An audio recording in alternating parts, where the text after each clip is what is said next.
श्री राम जय जय राम, श्री राम जय जय राम, श्री राम जय जय राम, श्री राम जय जय राम, श्री राम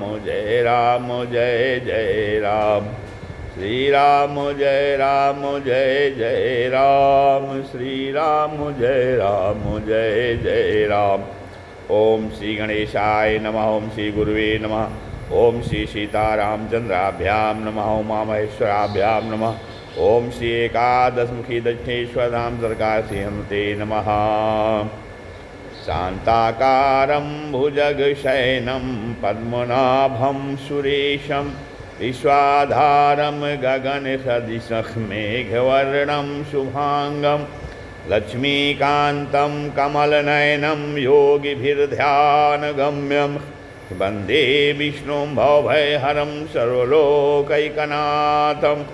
यं ब्रह्मा वरुणेन्द्ररुद्रमरुतः स्तुन्वन्तु दिव्यैस्तवैः वेदैः साङ्गपदक्रमोपनिषदैर्गायन्ति यं सामगा, ध्यानावस्थितद्गतेन मनसा पश्यन्ति यं योगिनो, यस्यान्तं न विदुषुरासुरगणा देवाय तस्मै नमः। नीलाम्बुजश्यामलकोमलाङ्गं सीतासमारोपितवामभागं, पाणवमहासायकचारुचापं नमामि रामं रघुवंशनाथं। लोकाभिरामं रणरङ्गधीरं राजीवनेत्रं रघुवंशनाथं, कारुण्यरूपं करुणाकरं तं श्रीरामचन्द्रं शरणं प्रपद्ये।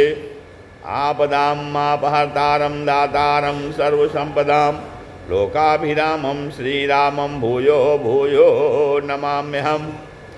वंशी विभूषितकरान्नवनीरदाभात्, पीताम्बरादरुणबिम्बफलाधरोष्ठात्, पूर्णेन्दुसुन्दरमुखादरविन्दनेत्रात्, कृष्णात् परं किमपि तत्त्वमहं न जाने। भवानी शङ्करो वन्दे श्रद्धाविश्वासरूपिणो, याभ्यां विना न पश्यन्ति सिद्धाः स्वान्तस्त्वमीश्वरम्। मनोजवं मारुततुल्यवेगं, जितेन्द्रियं बुद्धिमतां वरिष्ठं, वातात्मजं वानरयोथमुख्यं, श्रीरामदूतं शरणं प्रपद्ये। श्रीरामदूतं शरणं प्रपद्ये। मूकं करोति वाचालं पङ्गुं लङ्घयते गिरिं, यत्कृपातमहं वन्दे परमानन्दमाधवं। गुरुर्ब्रह्मा गुरुर्विष्णु गुरुर्देवो महेश्वरः, गुरुसाक्षात् परब्रह्म तस्मै श्रीगुरुवे नमः। खज्ञानान्धकारस्य ज्ञानाञ्जनशलाकया चक्षुरुन्मीलितं येन तस्मै श्रीगुरुवे नमः। श्रीराम जय जय राम, श्रीराम जय जय राम। सत्संग के क्रम में आज श्रीमद् भगवद गीता के अध्याय 15 का से 33 श्लोक का व्याख्यान कथन श्रवण किया जा रहा है। इसमें जो है इसके पहले 2 श्लोकों में भगवान ने संसार वृक्ष का वर्णन किया है। संसार वृक्ष का वर्णन किया और पहले जो संसार वृक्ष का वर्णन किया है अब उसका प्रयोजन क्या है इसको यहाँ भगवान बता रहे हैं। ना रूपमस्येह तथोपलभ्यते, नान्तो न चादिर्न च सम्प्रतिष्ठा, अस्वस्थमेनं सुविरूढमूढमसङ्गशस्त्रेण दृढेन छित्त्वा। न रूपमस्येह तथोपलभ्यते, नान्तो न चादिर्न च सम्प्रतिष्ठा, अस्वस्थमेनं सुविरूढमूढमसङ्गशस्त्रेण दृढेन छित्त्वा। कहते हैं कि इस संसार वृक्ष का जैसा रूप देखने में आता है वैसा यहाँ जो है विचार करने पर मिलता नहीं है, क्योंकि इसका ना तो आदि है और न अंत है और न स्थिति ही है। इसलिए जो है इस दृढ़ मूल्य वाले संसार रूप अश्वत्थ वृक्ष को दृढ़ असंगता रूप शस्त्र के द्वारा काटना चाहिए।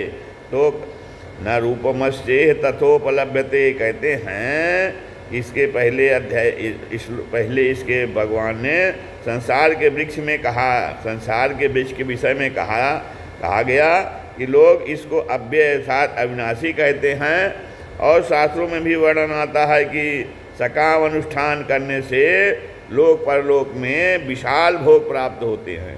अब ऐसी बातें सुनकर मनुष्य लोग तथा स्वर्गलोक में सुख, रमणीयता और स्थायीपन मालूम पड़ देता है। इसी कारण अज्ञानी मनुष्य काम और भोग के परायण होते हैं और इससे बढ़कर कोई सुख नहीं है, ऐसा उनका निश्चय हो जाता है, काम और भोग के परायण। अब जब तक संसार से तादाद में ममता और कामना का संबंध है, संसार से तादाद माने एकता, ममता शरीर से ममता और कामना और संबंधियों में सब पर जो कामना का संबंध है, तो तब तक ऐसा ही प्रतीत होता है। परंतु भगवान कहते हैं कि विवेकवती बुद्धि से, यदि विवेक की बुद्धि हो, विवेकवती बुद्धि हो, तो विवेकवती बुद्धि से संसार से अलग होकर अर्थात संसार से संबंध विच्छेद करके देखने से उसका जैसा रूप हमने अभी मान रखा है वैसा उपलब्ध नहीं होगा, अर्थात यह नाशवान और दुख रूप प्रतीत होता है। तो नान्तो न चाद्र न च संप्रतिष्ठा, तो किसी वस्तु के आदि मध्य और अंत का ज्ञान दो तरह का होता है। कैसे? देशकृत और कालकृत। तो इस संसार का कहाँ से आरंभ है और कहाँ मध्य है, और कहाँ इसका अंत होता है, इस प्रकार से संसार के देशकृत, आदि मध्य और अंत का पता नहीं, और कब से इसका आरंभ हुआ है, कब तक यह रहेगा और कब इसका अंत होगा, इस प्रकार से संसार के कालकृत, आदि मध्य, अंत का भी पता नहीं है। अब मनुष्य जो है किसी विशाल प्रदर्शनी में तरह तरह की वस्तुओं को देखता है और देखकर मुग्ध हुआ घूमता रहता है, तो वह उस प्रदर्शनी का आदि अंत नहीं जान सकता। उस प्रदर्शनी से बाहर निकलने पर ही वह उसके आदि अंत को जान सकता है। इसी तरह जो है संसार से संबंध मानकर भोगों की तरफ वृत्ति रखते हुए इस संसार का आदि अंत कभी जानने में नहीं आ सकता। अब मनुष्य के पास जो है संसार के आदि अंत का पता लगाने के लिए जो साधन माने इंद्रियां, मन और बुद्धि हैं, वे सब संसार के ही अंश हैं। अब यह नियम है कि कार्य अपने कारण में विलीन तो हो सकता है या उसको जान नहीं सकता। अब जैसे मिट्टी का घड़ा पृथ्वी को अपने भीतर नहीं ला सकता, ऐसे ही व्यष्टि, इंद्रियां, मन, बुद्धि, समझ संसार उसके कार्य को अपनी जानकारी में नहीं ला सकते। इसलिए जो है संसार से, मन, बुद्धि, इंद्रियों से भी अलग होने पर ही संसार का स्वरूप अर्थात स्वयं के द्वारा ठीक ठीक जो है वो जाना जा सकता है। तो वास्तव में संसार की स्वतंत्र स्थिति है ही नहीं, केवल उत्पत्ति और विनाश का क्रम मात्र है। संसार का यह उत्पत्ति विनाश का प्रवाह ही स्थिति रूप से प्रतीत होता है। अब वास्तव में देखा जाए तो उत्पत्ति भी नहीं है, केवल नाश ही नाश है, जिसका स्वरूप एक क्षण भी स्थायी न रहता हो। ऐसे संसार की प्रतिष्ठा स्थिति कैसी? संसार से अपना माना हुआ संबंध छोड़ दिया जाए तो संसार से अपना माना हुआ संबंध छोड़ते ही उसका अपने लिए अंत हो जाता है और अपने वास्तविक स्वरूप अर्थात परमात्मा में स्थिति हो जाती है। अब यहाँ पर विशेष बात है कि संसार के आदि, मध्य और अंत का पता आज तक कोई वैज्ञानिक नहीं लगा सका और नहीं लगा सकता है। संसार से संबंध रखते हुए अथवा सांसारिक भोगों को भोगते हुए संसार के आदि, मध्य और अंत को ढूंढना चाहे, आप ढूंढना चाहें तो कोल्हू के बैल की तरह उम्र भर घूमते रहने पर भी कुछ हाथ आने का नहीं। अब वास्तव में इस संसार के आदि, मध्य और अंत का पता लगाने की जरूरत भी नहीं है। क्यों नहीं है? जरूरत संसार में अपने माने हुए संबंध का विच्छेद करने की ही है। अब संसार अनादि शांत है या अनादि अनंत है अथवा प्रतीति मात्र है इत्यादि विषयों पर दार्शनिकों ने में अनेक मतभेद हैं, परंतु जो है संसार के साथ हमारा संबंध असत है, जिसका विच्छेद करना आवश्यक है, इस विषय पर सभी दार्शनिक एक मत हैं। अब संसार से संबंध विच्छेद करने का सुगम उपाय क्या है? संसार से संबंध विच्छेद करने का सुगम उपाय है कि संसार से प्राप्त जो मन, इंद्रिय, बुद्धि, शरीर, धन, संपत्ति आदि संपूर्ण सामग्री को अपनी और अपने लिए न मानते हुए उसको संसार की ही सेवा में लगा देना।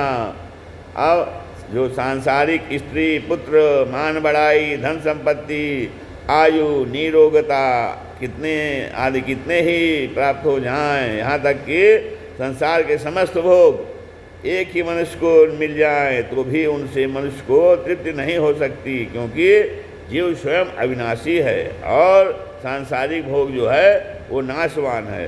तो नाशवान से अविनाशी कैसे तृप्त हो सकता है, अर्थात तृप्त नहीं हो सकता है। तो अश्वत्थमेनम सुविरूढ़ मूलम, तो संसार को सुविरूढ़ मूलम कहने का तात्पर्य है कि तादात्म्य, ममता और कामना के कारण यह संसार प्रतिष्ठा रहित होने पर भी दृढ़ मूलों वाला प्रतीत हो रहा है। अब व्यक्ति जो है, व्यक्ति पदार्थ, क्रिया आदि में राग ममता होने से सांसारिक बंधन अधिक से अधिक दृढ़ होता चला जाता है, और जिन पदार्थों, व्यक्तियों में राग ममता का घनिष्ठ संबंध हो जाता है उनको मनुष्य अपना स्वरूप ही मानने लग जाता है। जैसे धन में ममता होने से उसकी प्राप्ति में मनुष्य को बड़ी प्रसन्नता होती है और मैं बड़ा बलवान धनवान हूँ ऐसा अभिमान हो जाता है, तो धन के नाश से वह अपना नाश मानने लग जाता है। तो लोभ बढ़ने से धन की प्राप्ति के लिए वह अन्याय, पाप आदि न करने लायक काम भी कर बैठता है। फिर इतना लोभ बढ़ जाता है कि उसके भीतर यह दृढ़ निश्चय हो जाता है कि झूठ, कपट, बेईमानी आदि के बिना धन कमाया ही नहीं जा सकता। तो अब उसे यह विचार ही नहीं होता कि पाप से धन कमाकर मैं यहाँ कितने दिन ठहरूंगा, पाप से कमाया धन तो शरीर के साथ नहीं यहीं छूट जाएगा, किंतु जो है धन के लिए किए झूठ, कपट, बेईमानी, चोरी आदि पाप तो मेरे साथ जाएंगे, जिससे परलोक में मेरी कितनी दुर्गति होगी। तो यहाँ सब छूट जाता है। उसके विषय में कहा गया है कि धनानि भूमौ पशवश्च गोष्ठे, धनानि भूमौ पशवश्च गोष्ठे, नारी गृहद्वारि सुताः सुताः श्मशाने, नारी गृहद्वारि सुताः श्मशाने, देहश्चितायां परलोकमार्गे, देहश्चितायां परलोकमार्गे, धर्मानुगो गच्छति जीव एकः, धर्मानुगो गच्छति जीव एकः। कहते हैं कि शरीर को छोड़ते समय धन तिजोरी में पड़ा रह जाता है, पशु जहाँ तहाँ बंधे रह जाते हैं, स्त्री घर के दरवाजे तक ही साथ देती है, पुत्र जो है श्मशान तक साथ देता है, तथा शरीर चिता तक ही साथ रहता है। उसके बाद परलोक के मार्ग में केवल धर्म ही जीव के साथ जाता है। गच्छत जीवे का धर्मानुगो गच्छत जीवे कहा। तब कहते हैं कि इसलिए इतना ही नहीं, वह दूसरों को भी प्रेरणा करने लग जाता है कि धन कमाने के लिए पाप करने में कोई खराबी नहीं, यह तो व्यापार है, इसमें झूठ बोलना, ठगना आदि सब उचित है। अब इस जो दुर्भाव का होना ही तादाद में ममता और एक कामना रूप मूलों का दृढ़ होना है। इस प्रकार के दूषित भावों के दृढ़ मूल होने से मनुष्य वैसा ही बन जाता है। अब ये जो तादाद में ममता और कामना जो रूप जो मूल अंतःकरण में इतने दृढ़ता से जमे हुए हैं कि पढ़ने, सुनने तथा विचार विवेचन करने पर भी सर्वथा नष्ट नहीं होते। और साधक प्रायः कहा करते हैं कि सत्संग चर्चा सुनते समय तो इन दोषों के त्याग की बात अच्छी और सुगम लगती है, परंतु व्यवहार में आने पर ऐसा होता नहीं। इनको छोड़ना तो चाहते हैं पर वे छूटते नहीं। क्यों? इन दोषों के छूटने में खास कारण है सांसारिक सुख लेने की इच्छा।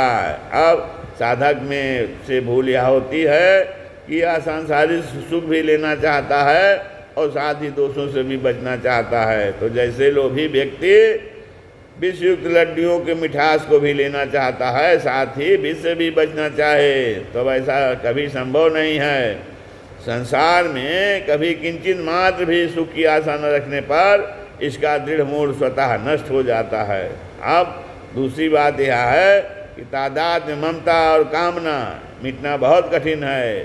साधक को यह मानता हो, साधक की यह मानता हो, इन दोषों को मिटने नहीं देती और वास्तव में तो वे स्वतः मिट जाते हैं।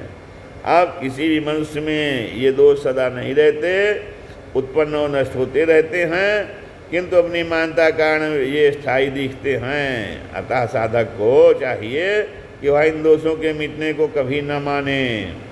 हाँ, असंग शस्त्रेण दृढ़ चित्वा, भगवान कहते हैं कि यद्यपि संसार वृक्ष के अवान्तर मूल बहुत दृढ़ हैं, फिर भी इनको दृढ़ असंगता रूप शस्त्र के द्वारा काटा जा सकता है। अब किसी भी स्थान, व्यक्ति, वस्तु, परिस्थिति आदि के प्रति मन में आकर्षण, सुख बुद्धि का होना और उनके संबंध में अपने आप में बड़ा तथा सुखी मानना, अपने आप को बड़ा तथा सुखी मानना और पदार्थों के प्राप्त होने अथवा संगा होने पर प्रसन्न होना, यही संग कहलाता है। तो इसका न होना ही असंगता अर्थात वैराग्य है।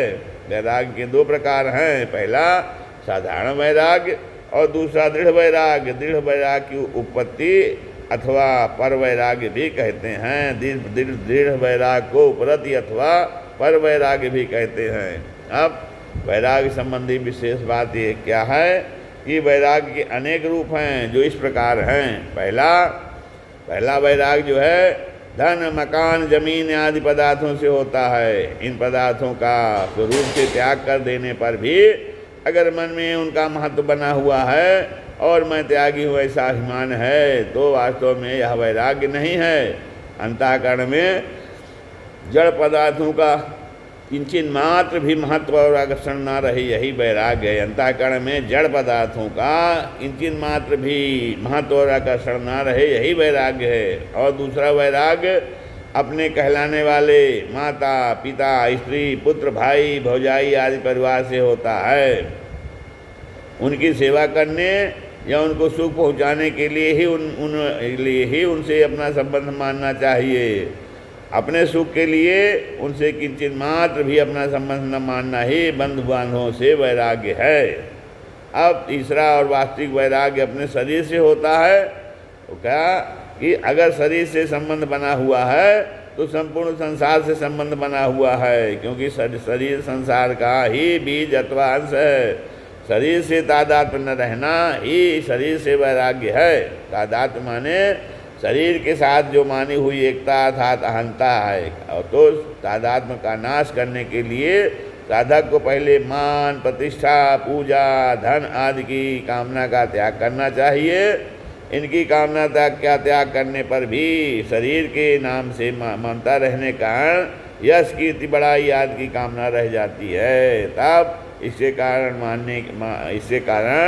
मरने के बाद भी अपने नाम की कीर्ति, अपना स्मारक बनने की चाह आदि मुख्य कामनाएं रह जाती हैं। अब इन सब कामनाओं का नाश करना आवश्यक है। कभी कहीं क्या होता है, कहीं साधक के भीतर दूसरों की प्रशंसा सुनकर, दूसरों की बड़ाई देखकर ईर्ष्या का भाव जागृत हो जाता है। अतः जो है इनका भी नाश करना आवश्यक है।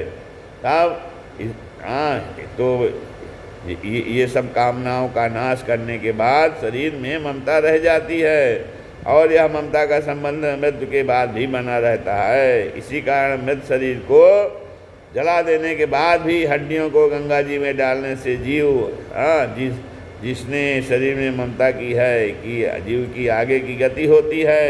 विवेक माने जड़ चेतन प्रकृति पुरुष अथवा शरीर की भिन्नता का ज्ञान अर्थात विवेक जागृत होने पर ममता का नाश हो जाता है। कामना और ममता दोनों का नाश होने के बाद तादात्म्य अर्थात अहंता का नष्ट प्राय हो जाता है। अहंता जो है नष्ट प्राय हो जाता है अर्थात बहुत सूक्ष्म रह जाता है।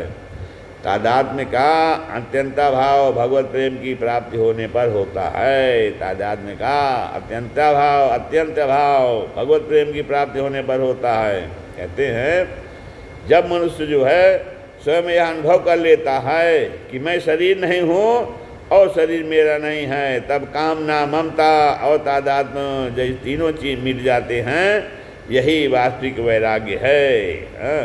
कामना, जब मैं शरीर नहीं हूँ, शरीर मेरा नहीं है, तो जिसके भीतर दृढ़ वैराग्य है उसके अंतःकरण में संपूर्ण कामनाओं का नाश हो जाता है। अपने स्वरूप से विजाती अर्थात जड़ पदार्थ जो है, शरीर, इंद्रियां, मन, बुद्धि आदि किंचित मात्र भी अपना संबंध न मानकर जो है सबका सबका कल्याण हो, सब सुखी हों, सब निरोग हों, कभी किसी को किंचित मात्र भी दुख ना हो, इस भाव का रहना ही दृढ़ वैराग्य का लक्षण है। सर्वे भवन्तु सुखिनः, सर्वे सन्तु निरामयाः, सर्वे भवन्तु सुखिनः, सर्वे सन्तु निरामयाः, सर्वे भद्राणि पश्यन्तु मा कश्चित् दुर्भाग् भवेत्, सर्वे भद्राणि पश्यन्तु मा कश्चित् दुर्भाग् भवेत्। अब इस भाव का रहना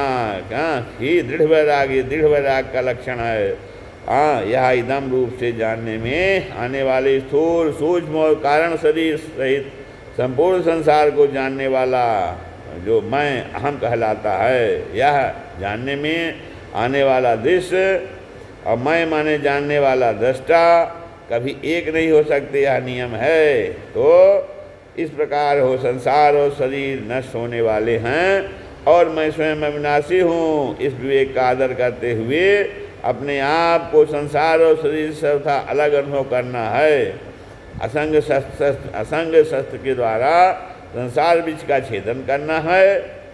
तब इस विवेक को महत्व न देने के कारण ही संसार दृढ़ मूलों वाला प्रतीत होता है। अब सांसारिक वस्तुओं का जो अत्यंता भाव अर्थात सर्वथा नाश तो नहीं हो सकता, पर उनमें राग का सर्वथा अभाव हो सकता है। इसलिए छेदन का तात्पर्य जो है सांसारिक वस्तुओं का नाश करना नहीं, प्रत्युत उनसे अपना राग हटा लेना है। संसार से संबंध विच्छेद होने पर संसार का अपने लिए सर्वथा अभाव हो जाता है, जिसे आत्यंतिक प्रकार भी प्रलय भी कहते हैं। जो हमारा स्वरूप नहीं है तथा जिसके साथ हमारा वास्तविक संबंध नहीं है, उसी का त्याग अर्थात छेदन होता है। हम स्वरूपतः चेतन और अविनाशी हैं, एवं संसार जो है जड़ और विनाशी है। मैं स्वयं जो है चेतन और अविनाशी हूँ और संसार जड़ और विनाशी है। इसलिए संसार से हमारा संबंध अवास्तविक और भूले से माना हुआ है। स्वरूप से हम संसार से असंग ही हैं। तब पहले से ही जो असंग है वही असंग होता है, यह निश्चय, यह नियम है। अतः संसार से हमारी असंगता स्वतः सिद्ध है, तो इस वास्तविकता को दृढ़ता से मान लेना चाहिए। संसार कितना हुई सुविरूढ़ मूल क्यों न हो, उसके साथ अपना संबंध न मानने से वह स्वतः कट जाता है, क्योंकि संसार के साथ अपना संबंध है नहीं, केवल माना हुआ है। अतः संसार के साथ अपना संबंध न मानने से उसका छेदन हो जाता है। तब इसमें साधक को संदेह नहीं करना चाहिए, चाहे आरंभ में व्यवहार में से दिखाई दे या ना दे। अब जीव ने अपनी भूल से शरीर संसार संबंध माना है, इसलिए इसका छेदन करने की जिम्मेवारी भी जीव पर ही है। अतः भगवान इसे ही छेदन करने के लिए कह रहे हैं। अब संसार से संबंध विच्छेद के कुछ सुगम उपाय इस प्रकार हैं। कुछ भी लेने की इच्छा न रखकर संसार से प्राप्त सामग्री को संसार की सेवा में ही लगा देना। फिर कहते हैं कि सांसारिक सुख की कामना का सर्वथा त्याग करना। जो सांसारिक सुख है, जो भोग और संग्रह है, उसकी कामना का सर्वथा त्याग करना, संसार के आशय का सर्वथा त्याग करना, और शरीर संसार में से मैं और मेरा जो है, मैं और मेरापन को बिल्कुल हटा लेना। मैं भगवान का हूँ, भगवान मेरे हैं, इस वास्तविकता पर दृढ़ता से डटे रहना और मुझे एक परमात्मा की तरफ ही चलना है, ऐसे दृढ़ निश्चय व्यवसायात्मिका बुद्धि का होना। फिर शास्त्र विहित अपने अपने कर्तव्य कर्मों स्वधर्म का तत्परतापूर्वक पालन करना।